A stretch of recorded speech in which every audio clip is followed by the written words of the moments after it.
জয় যিশু, praise the Lord. আদি পুস্তকের বিশেষত্ব কি? জেনেসিস আদি শব্দটি এসেছে একটি গ্রিক শব্দ থেকে। এর অর্থ আরম্ভ।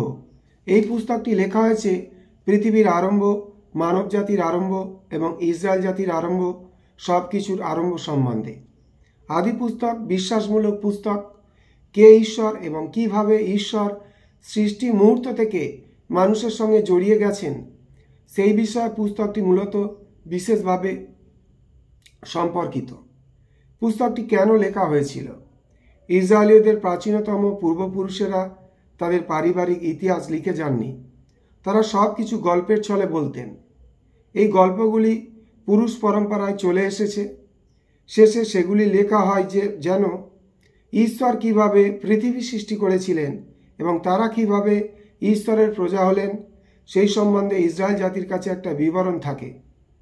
এদেন উদ্যানে প্রথম মানবী কিভাবে ঈশ্বরের সঙ্গে তাদের নিখুঁত সম্পর্ক ভেঙেছিল সে কথাও লেখা আছে। কিন্তু তা হলেও ঈশ্বর মানুষকে ছেড়ে দেননি।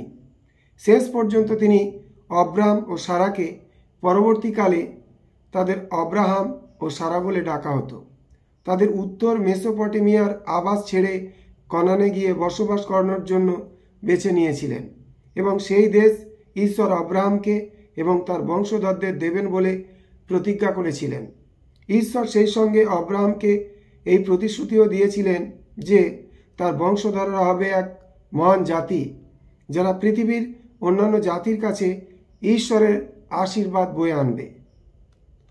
আদি পুস্তকে কিছু পারিবারিক তালিকা আছে, বংশ তালিকা, যাতে প্রাচীনকালের নিকট প্রাচ্য, মধ্যপ্রাচ্য এবং উত্তর আফ্রিকার জাতিসমূহ দেশগুলির সঙ্গে ইসরায়েলীয়রা কিভাবে সম্পর্কিত তা বর্ণনা করা হয়েছে। পুস্তকটির প্রেক্ষাপট কি? পরম্পরাগতভাবে মসিকে আদি পুস্তক সহ প্রথম 5টি পুস্তকের লেখক ও সংকলক বলে মনে করা হয়। মসি কোন সময়কার মানুষ একথা নিশ্চিত করে বলা যায় না, কিন্তু বাইবেল ও অন্যান্য নথিপত্রে দেখা যায় যে এই ঘটনাগুলি ঘটেছিল খ্রিস্টপূর্ব 1400 থেকে 1250 অব্দের মধ্যে। এতে বোঝা যায় আদি পুস্তক 3300 বছরের পুরাতন পুস্তক।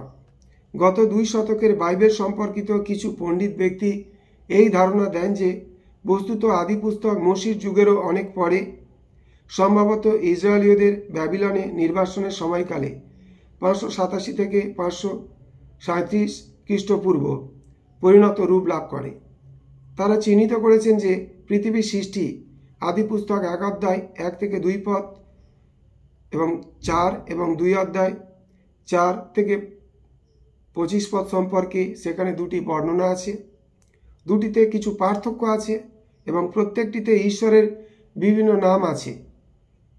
তারা ভাবতে থাকেন যে পুস্তকটি বিভিন্ন প্রণেতার সংকলন এবং এর প্রত্যেকটি গল্প এবং ইতিহাসই ইসরায়েলের আদিতম পূর্বপুরুষের এই পারিবারিক অ্যালবাম এর পক্ষে গুরুত্বপূর্ণ হতে পারে।